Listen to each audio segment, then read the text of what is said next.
Bonjour à tous, bienvenue dans les interviews enregistrées du Live Com. C'est un peu une extension du Live Com, voilà.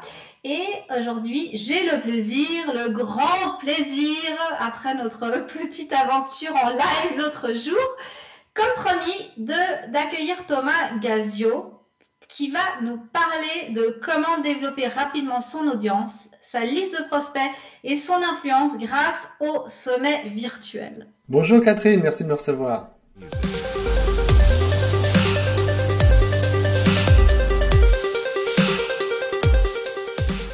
Salut Thomas, ça va? Ça va très bien, merci et toi? Ouais. Alors, qui est Thomas Gazio? Thomas Gazio il a un blog qui s'appelle Blog Marketing Vidéo. D'ailleurs, on vous mettra toutes les ressources et les liens pour trouver Thomas. Et il est aussi directeur d'une société qui s'appelle Digitimus, où il fait de la formation et du consulting en marketing vidéo. Il a une super chaîne YouTube, là aussi on vous mettra les liens, où il vous enseigne en fait des tas de trucs pour monter des vidéos, optimiser, faire du marketing grâce à la vidéo. Ça, c'est pour l'introduction un peu formelle, mais en fait, en tout cas pour moi et pour beaucoup de monde, Thomas Gazio, c'est ça.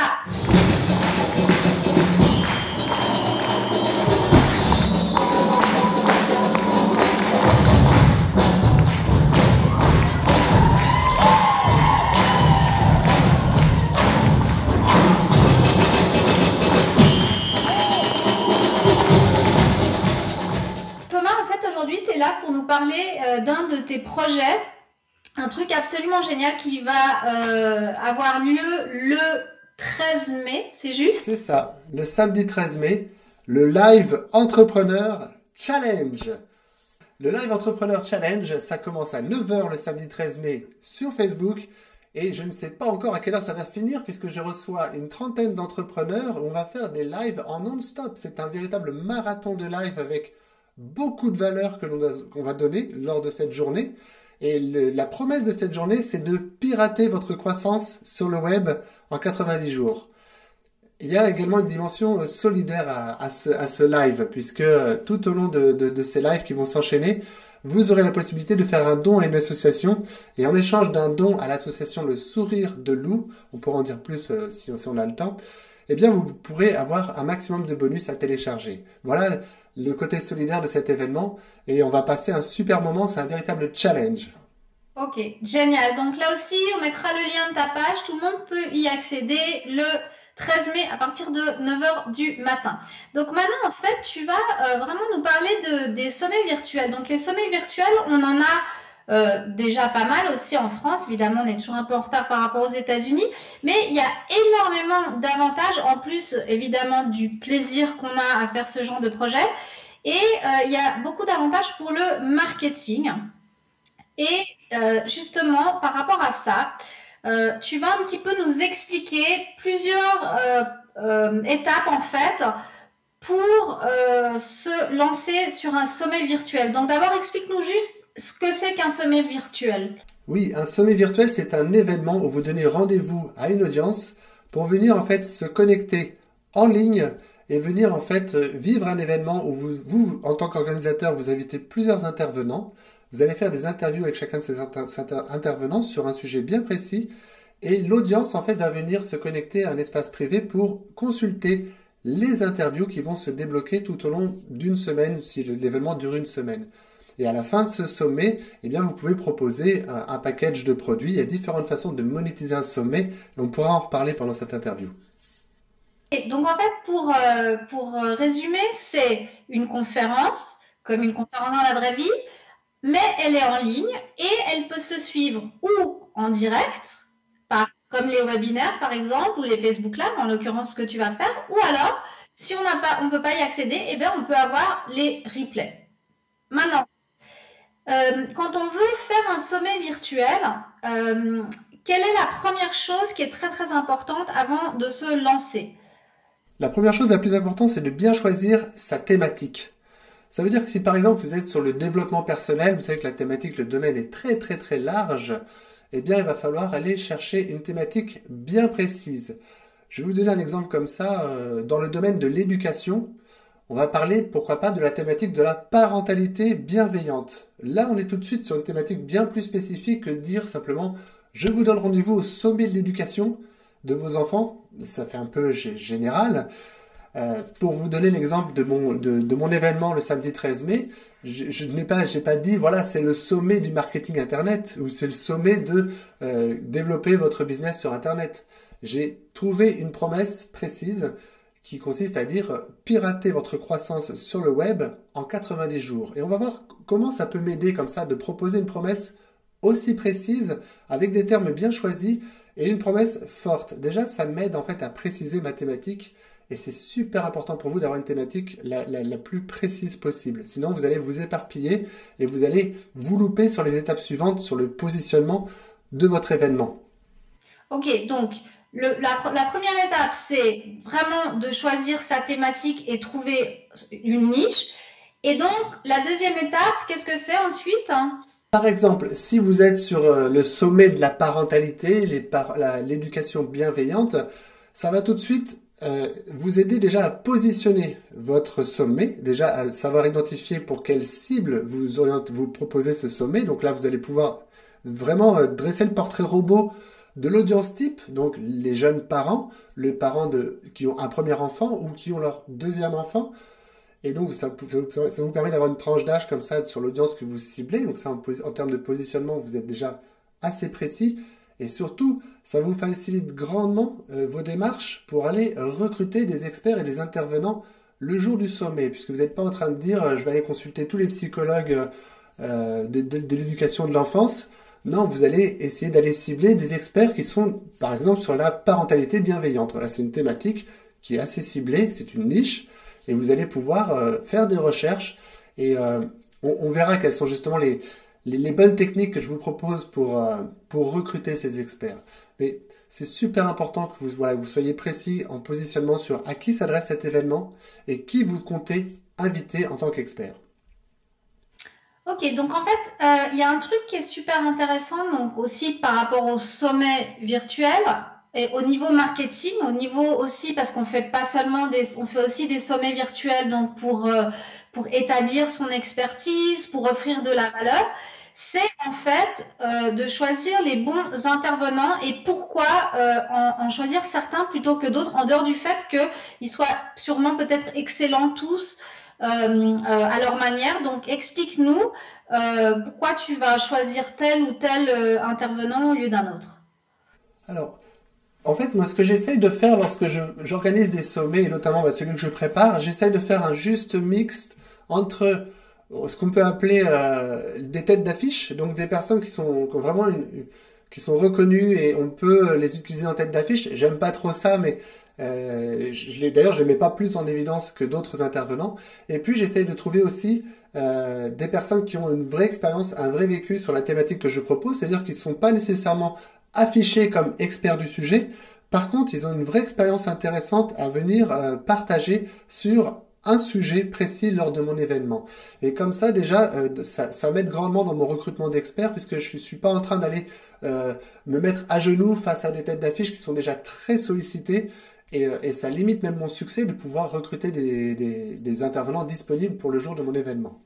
D'accord. Donc, en fait, ce qui est hyper intéressant aussi quand on voit l'affiche de ton sommet virtuel, c'est qu'il y a des gens absolument incroyables. Enfin, ceux qui s'y connaissent un peu dans le web marketing, il y a des gens qui sont, on va dire, tu as beaucoup de têtes d'affiche. Et j'aimerais savoir comment est-ce qu'on fait pour aller comme ça, je veux dire, engager, convaincre ces personnes-là. Comment est-ce qu'on fait? Alors, ce que je vous encourage à faire, même si vous débutez sur votre domaine d'activité, vous débutez sur Internet, peu importe, dites-vous qu'à la première occasion d'aller vous présenter sur un salon, en fait, mon meilleur conseil, c'est de sortir de chez vous, sortez de chez vous et allez participer à des événements où vous allez pouvoir rencontrer ces personnes en tant qu'intervenant. Moi, j'ai eu la chance, comme ça, au fil de mon parcours, au début, d'être spectateur de ces intervenants et assez vite de leur proposer des premières collaborations. Des collaborations du style une création commune d'un contenu. Le premier que j'ai fait avec certains des intervenants qui vont participer le 13 mai, eh bien j'ai fait un livre numérique. On l'a écrit tous ensemble, chacun a participé à un chapitre On a écrit un livre numérique qui s'est après partagé à toute notre audience. Donc déjà, c'était un premier point de contact avec eux. On avait déjà réalisé un petit projet ensemble. Et puis, de salon en salon, d'événement en événement, je me suis retrouvé moi dans la position à mon tour d'intervenant, expert d'un sujet. Et puis, ça m'a permis de pouvoir faire partie des coulisses des événements, de pouvoir participer à ces fameuses soirées networking avec ces intervenants, de pouvoir les connaître comme co-intervenants. On était sur le même piédestal. Et donc, on s'était déjà rencontrés plusieurs fois. Donc, ils étaient déjà beaucoup plus ouverts à une proposition de participer à un événement. Si j'étais vraiment la personne la plus inconnue, ils sont déjà très sollicités. Pour les quelques têtes d'affiche qu'on a citées, ils sont déjà très sollicités. Donc là, l'avantage, c'est qu'en participant à des événements, faites-le vraiment. Entamez une collaboration, même si ce n'est qu'un début de collaboration. Faites-vous connaître comme cela et faites des premières choses avec les différents intervenants avant de leur proposer tout de suite le gros truc, le gros partenariat ou le gros événement. Vraiment, commencez petit, mais sortez de chez vous. Et puis en plus, j'imagine qu'une fois que tu as une ou deux personnes influentes et connues, et ben ça fait venir les autres, quoi. Eh ben, pas forcément, pas forcément. Moi, dans mon cas, j'ai pas expérimenté cela parce que j'ai eu j'ai un rétro-planning type pour me dire voilà, c'est on va dire à J-90, à 90 jours avant l'événement, c'est là où il faut avoir vraiment une idée précise du thème que vous souhaitez aborder. Et moi, ce que j'ai fait à ce moment-là, c'est que j'ai d'ores et déjà en fait contacté les personnes de mon réseau sans nécessairement compter ou juger les galons, de dire je vais commencer par lui, si ça marche avec lui, je vais avoir contacté un autre.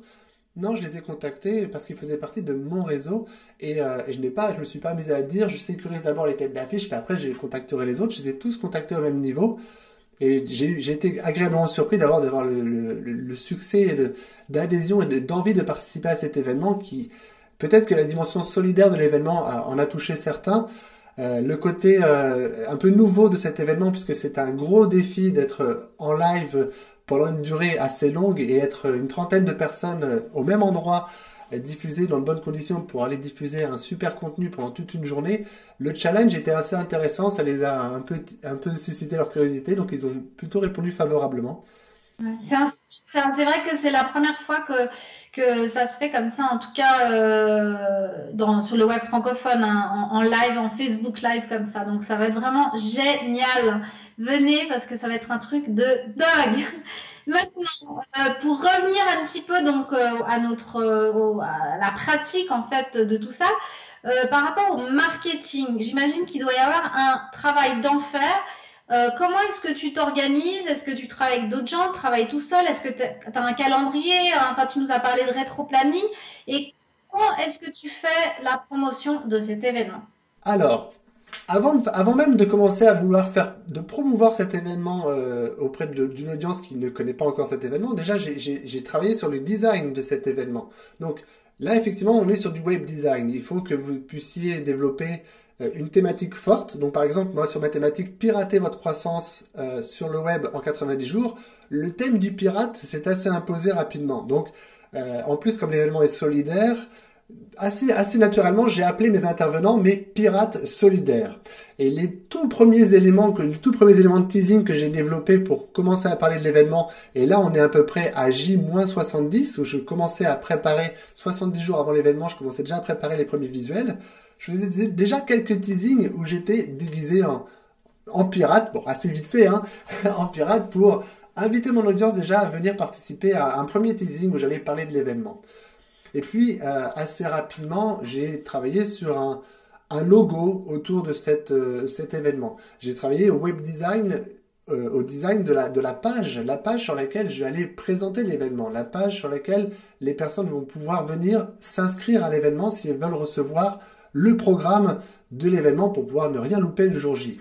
C'est la page d'atterrissage, c'est ce qu'on appelle une landing page. Tu n'as pas fait tout un site entier pour cet événement, on est d'accord? C'est ça, j'ai travaillé beaucoup sur une page d'atterrissage. J'ai fait en sorte qu'elle soit visuellement très attractive et aussi je l'ai testée plusieurs fois avant de commencer à faire du teasing dessus, évidemment, ça c'est aussi important. Et bon, j'ai des affinités avec les outils, donc je n'ai rien délégué sur cette partie-là. Je me suis vraiment pleinement éclaté à faire mon propre logo, à faire mes propres éléments de design. Mais vous pouvez, si ce n'est pas votre spécialité, je vous encourage vivement à vous focaliser sur votre cœur d'activité. Vous êtes l'organisateur, il y aura déjà tellement de logistique à penser que si c'est pas votre cœur de métier, déléguez-le tout de suite, la partie web design. Ok, donc là on a parlé donc du branding, du design. Maintenant par rapport à la promotion, le marketing et la communication de l'événement. Alors, le gros avantage lorsque vous faites un sommet virtuel, c'est que vous n'êtes pas tout seul à organiser cet événement. Vous allez venir inviter une dizaine d'intervenants, voire plus. Dans mon cas, c'est une trentaine, donc c'est un sacré challenge. Mais c'est un véritable levier pour vous parce que vous n'êtes pas le seul à communiquer. Donc, admettons que vous soyez sur un sommet à une dizaine de personnes. Vous allez, si vous faites un sommet virtuel avec des interviews enregistrées, ce que je vous encourage de faire, je vous donne un petit tips là dès maintenant.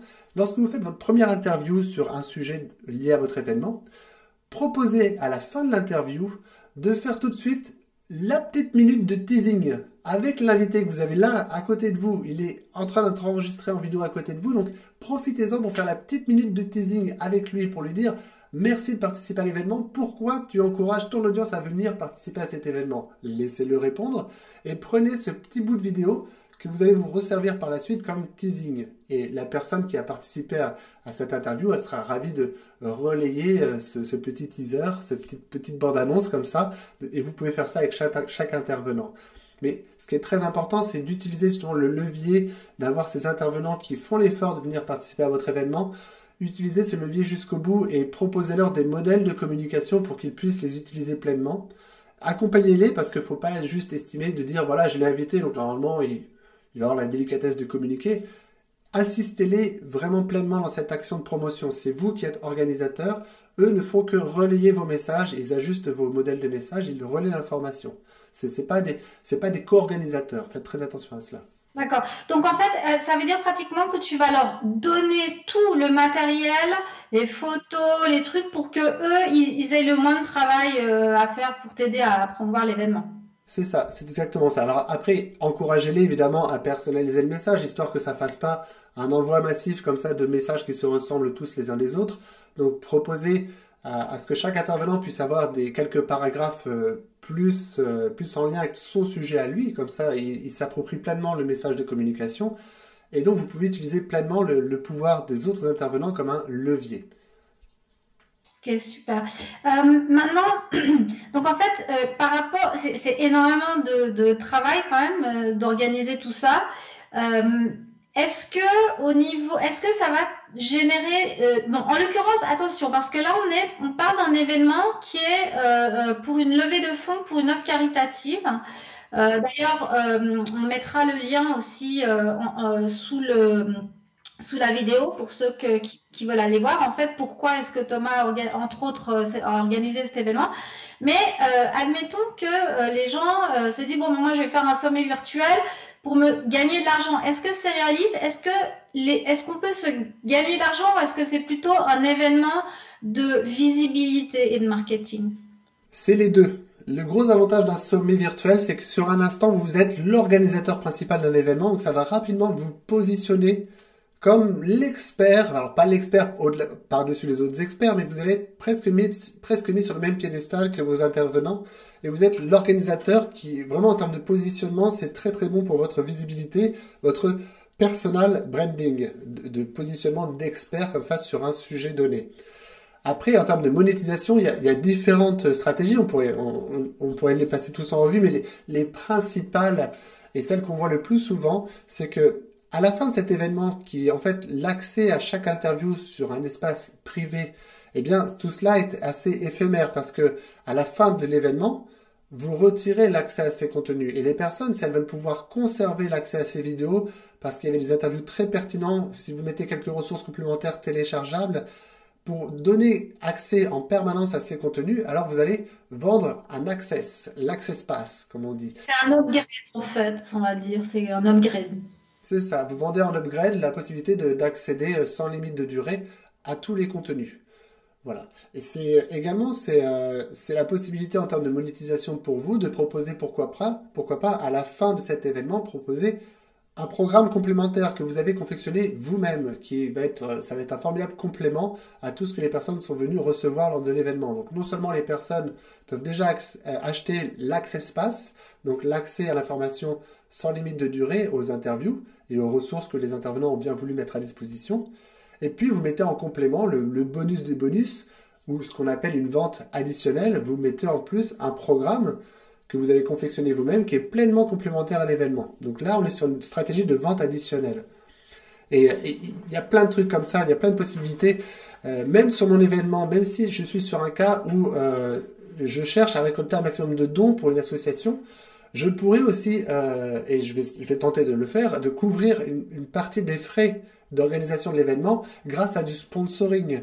Je peux tout à fait démarcher des marques qui souhaitent se dire l'événement est super, il est noble, c'est beau, ça plaît, il y a du contenu de valeur, des intervenants de qualité. Il n'y a pas de raison qu'il n'y ait pas un sponsor intéressé pour de l'affichage lors de cet événement. Donc, le sponsorship, c'est pas ce qui rapporte le plus, mais c'est ce qui peut vous aider à couvrir les frais d'organisation. Ok, et puis une question que tout le monde se pose évidemment, c'est que toi tu viens du monde de la vidéo, c'était ton boulot, etc.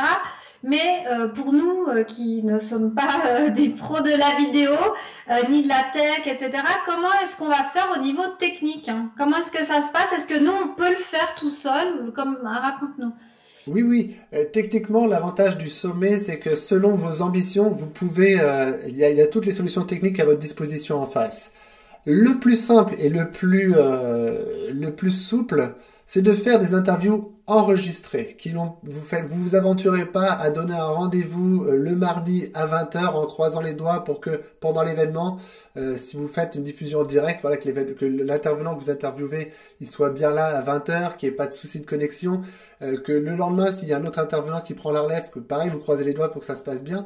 Quand vous faites des diffusions comme cela en direct, c'est un peu plus touchy, c'est un peu plus techniquement, c'est un peu plus avancé. Et le plus souple et le plus rassurant pour l'organisateur, c'est de enregistrer ces interviews à l'avance. Et pour ça, la solution la plus simple, et celle qu'on a déjà tous lorsqu'on installe sur son ordinateur la possibilité de parler avec les membres de sa famille, c'est Skype, qui vous permet de pouvoir avoir ces conversations où il y a la voix qui passe, il y a la webcam qui est branchée. Donc, peut-être assurez-vous quand même d'être relativement bien éclairé, proche d'une fenêtre ou avec des lumières qui sont, vous savez, des lumières du jour quoi, qui vont apporter un petit éclat dans votre vidéo, parce que si vous faites ça de manière très amateur, bon, le rendu sera pas top. Mais sur Skype, il est tout à fait possible d'enregistrer votre conversation et vous avez à la fin une vidéo. Donc vous faites un interview via Skype. Vous l'enregistrez avec des petits logiciels complémentaires qui s'installent autour de Skype. Et une fois que vous avez ces enregistrements, eh bien, soit c'est votre spécialité, enfin, je veux dire, vous êtes à l'aise avec 2-3 petits bouts de montage, c'est facile à faire, c'est pas très sorcier, ou vous avez une ambition de faire quelque chose de plus quali, auquel cas vous pouvez sous-traiter également cette prestation de montage, mais c'est accessible. Il n'y a pas de, vous savez, il n'y a pas de grosse équipe de production, c'est une webcam, un bon enregistrement de son. Ici, on utilise, toi et moi, un microphone qui se branche sur le port USB de l'ordinateur et ça donne un son super. Mais le son du microphone qui est déjà sur votre ordinateur peut faire l'affaire. Vous savez, tout dépend de l'ambition que vous avez en termes de rendu qualité, mais le plus important, c'est pas la qualité technique, c'est le contenu que vous allez offrir et la pertinence du sujet que vous allez aborder lors de l'événement. C'est ça le plus important. Alors moi j'ai une question, c'est que en fait on a parlé donc juste tout à l'heure de cet upgrade de monétisation avant qu'il y ait le streaming et les Facebook Live et ces périscopes, les webinaires, excusez, les sommets virtuels se faisaient beaucoup sous forme de webinaires ou alors comme tu dis effectivement sur Skype enregistré. Aujourd'hui, tu es un des premiers à le faire, donc sur Facebook Live. Techniquement, comment est-ce que, donc là, encore une fois, c'est un événement pour lever des fonds, donc c'est pas la même chose, mais comment est-ce que quelqu'un qui voudrait justement faire ça sur Facebook Live et puis ensuite donner accès aux enregistrements, parce que finalement, ton Facebook Live, il est sur Facebook, donc est-ce que ça veut dire qu'ils vont l'enlever de Facebook? Alors, petite astuce et petit tips, et là je vous donne un peu les secrets et l'envers du décor du Live Entrepreneur Challenge, c'est que je fais en sorte de pouvoir enregistrer un maximum d'interviews à l'avance avec les intervenants. Le but, c'est pas d'être assis le jour J et de diffuser les enregistrements, surtout pas. Mais c'est de pouvoir, le jour J, par exemple, si j'ai un intervenant sur un sujet qui va me donner 10 conseils pertinents pour prendre la parole en public, par exemple. Eh bien, je pense que le jour de l'événement en live, par rapport au créneau qui lui sera proposé, j'ai quand même 30 intervenants qui viennent le jour J, il n'aura pas forcément le temps matériel de prendre le temps d'aborder ces 10 conseils. Donc peut-être qu'il va en aborder 5, qui va profiter d'une interaction en direct avec l'audience, et on proposera à l'audience de venir nous rejoindre dans un espace privé où ils pourront voir justement les 10 conseils que j'ai pris le temps d'enregistrer au préalable avec l'intervenant. Vous voyez la petite subtilité pour pouvoir justement transformer une diffusion comme ça en live qui paraît au premier abord facile à pirater parce que tout le monde va me voir, tout le monde va pouvoir télécharger la vidéo sans avoir besoin d'acheter, de faire de dons à une association ou autre. Eh bien, d'ores et déjà, j'ai un espace public qui sera diffusé en direct où on va peut-être pas avoir le temps d'aborder un sujet en profondeur. On va surtout profiter d'interaction avec l'audience, donner de la qualité évidemment en termes de contenu de valeur, mais la possibilité aux gens de venir accéder à un espace privé pour voir quelque chose de plus intégral et des supports complémentaires à télécharger. Voilà les nuances. Ok. Bah écoute, merci beaucoup en tout cas, c'était super intéressant. On te retrouve, toi et tes 30 invités, donc le 13 mai dès 9 h sur ta page Facebook Live qu'on va mettre en lien sous la vidéo. Et puis, j'espère à très bientôt. Ça marche, merci à toi de m'avoir reçu, salut à vous.